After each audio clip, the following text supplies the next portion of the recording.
Hi everybody, this is Dr. Nigro with a Physics Fundamentals screencast. This one's going to be looking at the topic of relative motion, and we are going to focus on one-dimensional motion for this video. I'll have a later video that will look at two-dimensional motion. All right, so let's start with the definition. All right, relative motion refers to the motion of one object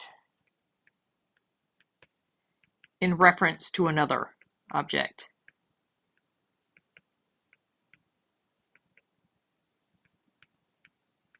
All right, so for example, if you're driving down the highway and a car's coming towards you, it feels to you like that car is moving very, very fast. Or if you're driving down the highway and a car passes you, even though the car's probably going 80 miles an hour, it doesn't seem like it's going that fast. And that's because you're looking at the motion of those cars in reference to you. All right, so that's what relative motion is. It's not how fast that car is going in magnitude, it's how fast that car is going in reference to a particular point or a particular object in this case. All right, we deal with relative motion all the time. We just don't think about it in this way because usually our reference frame, which is another name for the reference object, is the Earth. All right, which is reasonable because everything is running around on the surface of the Earth, and that's where we are. So that makes sense. So we talk about a car moving down the highway, and we're talking about its speed, and we say it's going 50 miles an hour. Well, that's in reference to the ground, right? If we had that same car moving at 50 miles an hour and we changed our reference point from the Earth to the sun, then we also have to include the motion of the Earth around the sun and spinning around its axis. So the velocity of that car becomes a small piece of the bigger speed of the planet moving around this new reference point.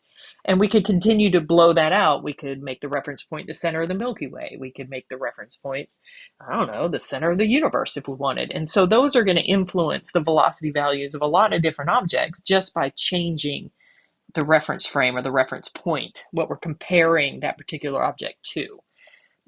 All right, when we're working relative motion problems, we use subscripts. And these subscripts are going to be letters, all right? And the point is to ID the object we're interested in and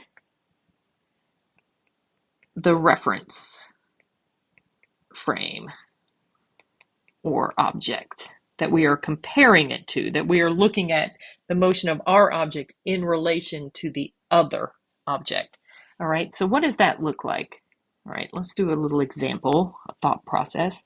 All right, let's say we have car A, and it's going to drive to the east.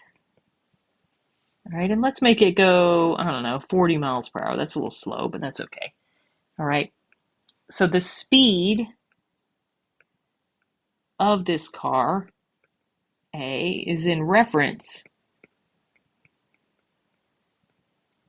to the earth, to the ground it is driving on. All right, so the way we represent that is we say velocity, and then we say A for car A, E for earth. All right, so the first subscript is our object of interest, if you want to think of it that way. And then the second subscript represents our reference frame. Okay? All right, now let's say that we're going to add in a second car. Oops. All right, so we have a second car, and we'll call that car B. All right, and it's going to move to the west at 20 miles per hour. All right, so compared to the Earth, all right, car B is moving at 20 miles per hour west, and compared to the Earth, car A is moving 40 miles per hour to the east. But what if I want to know what does A's motion look like in reference to car B? All right, so I would need to say the motion of car A in reference to B. All right, this is going to be equal to the velocity of car A in reference to the Earth plus the velocity of car B, but we're going to be looking at it in this way. the motion of the Earth in reference to B. So Earth's motion under B's wheels. Now, why do we do this? Look at my subscripts. All right, I flipped this subscript because when I try to put together my answer, the reference that I'm looking for, see how I've got A and B next to each other? And then over here I have A first and then B second. And the Earth cancels out when we add them together. I know it's a strange way to think about it, but that's what the subscripts are doing for us. They're allowing us to put two velocities together in a way that we choose one to be the object and one to be the reference frame. All right, so now what about numbers? All right, well, the velocity of A in reference to B is going to be equal to the velocity of A versus the Earth, which we said was 40 miles per hour east, and east is going to be a positive velocity, so we make it positive. All right, and then we have a second car that's moving to the west at 20 miles per hour, so the velocity of B versus the Earth will be a negative 20 miles per hour. All right, the negative sign because it's going to the west. But because I flipped that subscript in my calculation below, you do the same thing to the sign. So it becomes a positive 20 miles per hour. All right, so if A is moving forward at 40 miles per hour and it sees car B coming towards it at 20 miles per hour, it feels like that car is actually moving towards A at 60 miles per hour. That's why when you're on the highway and you see cars coming towards you, it feels like they're moving so much faster than they actually are. All right, so that's just a little example of using those subscripts. Now we're going to walk through a couple example problems so we can put them into action. All right, so for number one, we have car A and car B traveling at the same speed towards each other. Find the relative velocity of car A with respect to car B, and then the relative velocity of car B with respect to car A. All right, I always start out by defining my velocities in reference to the Earth. All right, so in other words, the velocity of car A in reference to the Earth, all right, we'll just make this the positive one, 100 kilometers per hour. All right, and it says car B is traveling towards car A, so the velocity of B towards the Earth is going to be negative 100 kilometers per hour. So these are my two reference frames, or my two velocity values in reference to the Earth. All right, so let's start with the first one, car A with respect to car B. So I'm looking for car A with respect to car B. All right, so I'm going to need to take the velocity of car A with respect to the Earth, and to that I will add the velocity of the Earth with respect to car B. And that's going to set my subscripts up, so I'll get rid of the Earth, and then I'll leave A in reference to B. All right, so A in reference to B is going to be equal to 100 kilometers per hour, plus I'm going to flip the sign of my B versus the Earth, another 100 kilometers per hour. So when car A sees car B coming towards it at 100 kilometers per hour while it itself is moving at 100 kilometers per hour, it feels like car B is moving at 200 kilometers per hour towards car A. All right. All right, now we're going to flip it. This time we want to look at the velocity of car B with reference to A. All right, so we're going to start with car B with reference to the Earth, and then the velocity of the Earth with reference to car A. All right, so it's the same idea, except we have a different order of subscripts, so that changes what our two added velocity values are going to look like. So we start with negative 100 kilometers per hour because that's what the velocity of B versus the Earth was. And then we need to flip the sign of A versus the Earth, so it becomes negative kilometers per hour. We add those together. And from car B's perspective, it still feels like a magnitude of 200 kilometers per hour, but it's going the other direction. So we get a negative 200 kilometers per hour. All right. So that's how we can find the reference from one car versus the other, and then vice versa. All right. Let's slide down here. All right. Here we have car A traveling to the east at 75 miles per hour. Car B is also traveling to the east, but at 125 miles per hour. And again, we're going to find the relative velocity of car A with respect to B, and then B with respect to A. All right, so we're going to start out again defining our vectors. So not our vectors, our velocities. So A with respect to the Earth is 75 meters per second. B with respect to the Earth, they're moving in the same direction this time. All right, so we keep them both positive, 125 meters per second. So there are my two velocity values. We'll start with A with respect to B. All right, so A with respect to the Earth plus the Earth with respect to B. And then we plug in our values. So 75 meters per second plus negative 125 meters per second. Remember, because we flipped our subscripts, we need to change the sign. All right, and then we get that when car A is driving on the highway at 75 miles an hour and car B passes them moving 125 miles per hour, it feels to car A like they are moving backwards at 50 meters per second. All right, I know that seems weird, but that's kind of how it feels when you get passed by another car. All right, the car could seem to be standing still and you're the one going backwards. So that's why we have the negative sign there.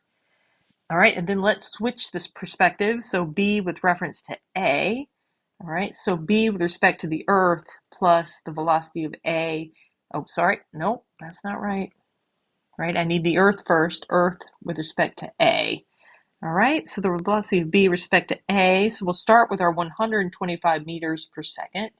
And then because we flipped our subscripts, we need to flip the sign. So now we have a negative 75 meters per second. All right, so we add those together and we end up with a positive 50 meters per second, which also makes sense because it feels like to the car that's moving faster that it's leaving the other car behind. It's going past that car and it feels like it's doing so at 50 meters per second. Okay? All right, let's try this next one. A spy runs from the front to the back of an aircraft carrier with a velocity of 3.5 meters per second. If the aircraft carrier is moving forward at 18 meters per second, how fast does the spy appear to be running when viewed by an observer on a nearby submarine? All right. I like to draw a picture. Sometimes I get a little confused. All right, so let's see. I'm not very good at drawing, so this is my boat. All right, I realize that it's not an aircraft carrier, but that's what we're going with. All right, here's my guy. All right, he's going to be running this way. All right, and at the same time, the boat is going to be moving this way. So we've got the velocity of the boat with respect to the Earth as it moves through the water. And then here we've got the velocity of the spy, but it's with respect to the boat because it's running on the boat. All right, so let's define those two vectors. The velocity of the spy with respect to the boat. Now it's going in the other direction as the boat, so it's going to be a negative 3.5 meters per second. And then the velocity of the boat with respect to the Earth, all right, and that's going to be forward, so 18 meters per second. All right, now, what does it mean when viewed by an observer on a nearby stationary submarine? So what this means is that represents the Earth, basically. All right, so what we're really trying to figure out is what is the velocity of the spy with respect to the Earth? Because that person is on that submarine stationary, so it's like they're part of the Earth. All right, so our goal is to figure out the velocity of the spy with respect to the Earth. All right, so using my subscripts, it's kind of like a puzzle. I have spy with boat, and that puts spy in the first spot, which is where I need it to be, which means I need my second velocity value to have boat in the beginning and Earth second, because that'll let me keep the E, which will match the E that I'm looking for, and get rid of boat. All right, so I take those two values. All right, so I have a negative 3.5 meters per second for the spy versus the boat, and then 18 meters per second for the boat versus the Earth. So I didn't even have to change any signs here. I do the math, and I get 14.5 meters per second. So even though the spy is running backwards on the boat, because the boat is moving forward at a higher speed than the spy, to the person standing on the submarine, it still looks like the spy is moving forward, even though he's actually running backwards. All right. If the boat were moving slower, then the spy would appear to be actually moving backwards to our observer. But because we're moving at 18 meters per second, it's fast enough that it appears that the spy is moving forwards with the boat. Okay? All right, last one. All right, a girl at an airport rolls a ball north on a moving walkway that moves east. The ball's speed with respect to the walkway is 0.15 meters per second and the walkway moves at a speed of 1.5. Okay. All right, again, I'm going to need a picture. All right, so I'm just going to draw two lines. This is going to be my walkway. All right. And the walkway, make sure I do this right. Put the girl on here. All right, here's our ball. Roll it this way to the north. All right. And then the walkway is moving in the opposite direction at 1.5 meters per second. All right, so we've got the velocity of the ball versus the walkway. And we'll make north positive. So 0.15 meters per second. And then we have the velocity of the walkway versus the earth. All right, and that's going to be negative 1.50 meters per second. Oh, I see. This word, that's what's wrong. This should be south. All right, you can ignore that. Sorry, I'll fix that later. All right, so this is what we've got for our two velocity values. And we want to know, well, what is the velocity of the ball versus the earth? All right, that's what we're trying to find. That's what relative to the ground means, the ball versus the earth. All right, so we're going to need to use the velocity of the ball versus the walkway, and then the walkway versus the earth. Oh, this will work out great because our walkways will cancel. We'll be left with ball and earth.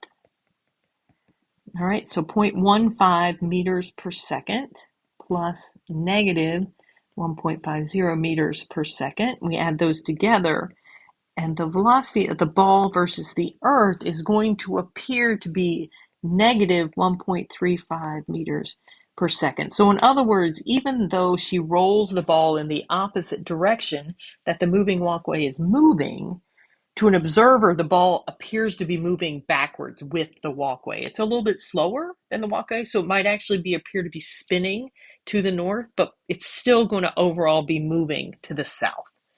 Okay? All right, so when you're working these relative motion problems, I cannot emphasize enough how important these subscripts are.